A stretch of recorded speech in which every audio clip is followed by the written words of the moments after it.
Talia blinked herself awake and first noticed the darkness. It had definitely passed dinner time, but Talia didn't mind.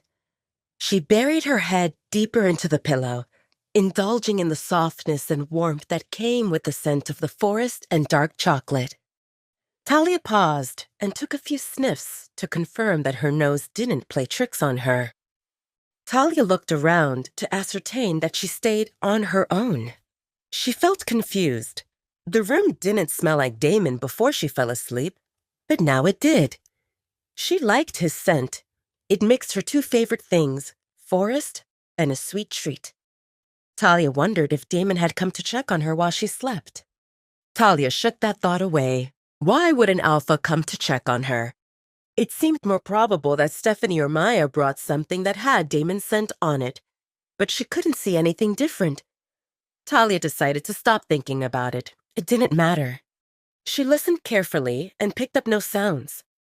Considering the darkness and lateness, Talia thought of one pressing matter which included her going to the forest. She got black leggings that reached just below her knees and a dark blue t-shirt with a picture of two kitties sleeping in Talia's chest area.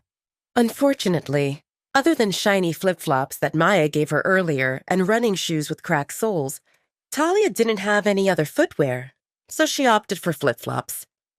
The pack house stayed quiet, with only dim lights along the hallways. When Talia reached the main floor, she remembered that Stephanie told her how she could go anywhere, kitchen included. So Talia decided to find a snack before heading out. Damon spent most of his afternoon coming up with various scenarios related to handling his relationship with Talia. He didn't know if he could pretend that Talia lacked importance. Her scent addicted him, and the sparks amplified it, and considering Damon's uncaring nature, it would only take a matter of time before people noticed that he acted differently around Talia. But maybe if he kept his distance from Talia when others stayed around, it might work. No matter what happened, he felt confident in one thing. He needed to keep her safe. Maybe later, when Talia's physical condition improved and she gained confidence, he would reconsider. But for now, it seemed better to keep her importance a secret. People close to him would probably notice, but those included only a few that Damon trusted anyway. So when they asked him about it, he would explain, but not sooner than necessary. Dinner became a lonely event without Talia, but Damon wanted to let her rest, remembering her sleeping face and the way she held onto his hand. Damon barely noticed Casey's presence. She stayed quiet and didn't try to get close, so it seemed easy to ignore her. After dinner, Damon met with Maya and Caden in his office. They normally did this status meeting once a week, but since they stayed away for a few days, they decided to have one before calling it a day. They discussed ongoing issues and made decisions when needed. They finalized their story about Talia's presence in the pack, and of course, there were a few random topics at the end. "How is Talia doing?" Maya asked Damon. "She is resting," Damon responded. He felt unsure if Talia still slept, but she did when he left her room, and he assumed that she would come down after she woke up. "What will we do about Casey?" Caden brought up the topic. "You told her to leave, but she still stays here. Based on disobedience, we can escort her out of the pack's territory." Damon puffed his cheeks while thinking about the best solution. "Let's ignore her. In a day or two, she will get bored and leave. I believe that she understood I won't put up with her antics, and that's why she stayed quiet over dinner."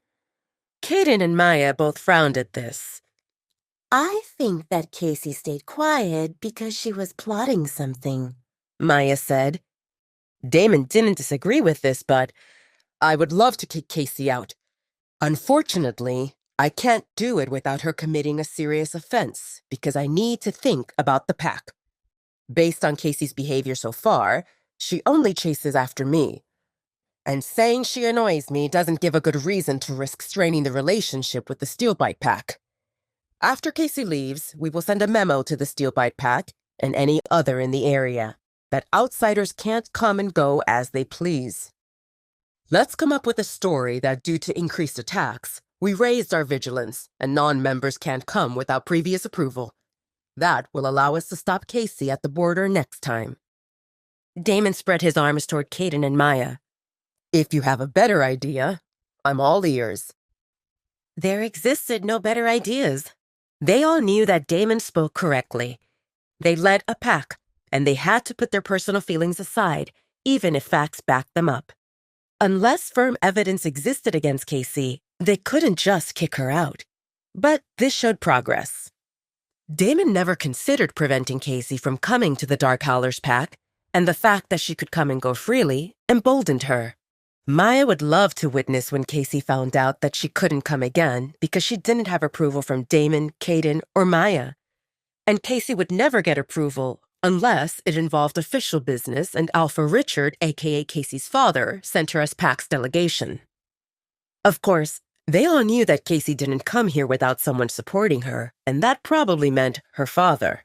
A girl with self-respect wouldn't allow repeatedly to be used by Damon when he felt like it. She definitely had an agenda. After the meeting, Caden and Maya left for their room, and Damon went to get himself a drink, a glass of water, or maybe orange juice, the same one Talia drank that morning. Damon planned that after having a drink, he would go and check if Talia had awakened. Alpha Damon? Casey called when he passed by the living room, and his steps halted. Can I help you, Miss Casey? Casey waited for Damon the whole afternoon, and she even looked in the common areas, but he stayed nowhere to be found. Over dinner, Damon acted like Casey didn't attend, but he didn't chase her away either. So Casey felt confident that whatever made him upset earlier that morning passed. This gave her a chance to get closer to him. She bit her lower lip and gave him a coy look. Alpha Damon, I apologize for my behavior this morning. I didn't act sensibly about what's going on, and I acted recklessly. Damon cocked an eyebrow. And what do you think goes on? You felt stressed, and instead of being mindful of your needs, I acted on mine. I didn't mean to disrespect you. I only felt excited to see you again. Damon didn't buy it, but he felt curious what she plotted, and if he just called her a liar, she would never admit it. Apology accepted. Damon spoke and made a step to the side. Where are you going? To get a drink, he responded. Can I join you? Why do you consider it? Damon's wolf grumbled. This gives a good chance to be with another woman. Damon spoke, and when his wolf started growling, he quickly added, It protects our mate. This will test to see how far I can go without exposing myself and mate. It seems better to check these things without an audience, and no one stays around now. His wolf didn't respond, but Damon sensed the resistance fading. Casey's expression lit up when Damon told her that she could accompany him, and she quickly latched herself onto his arm.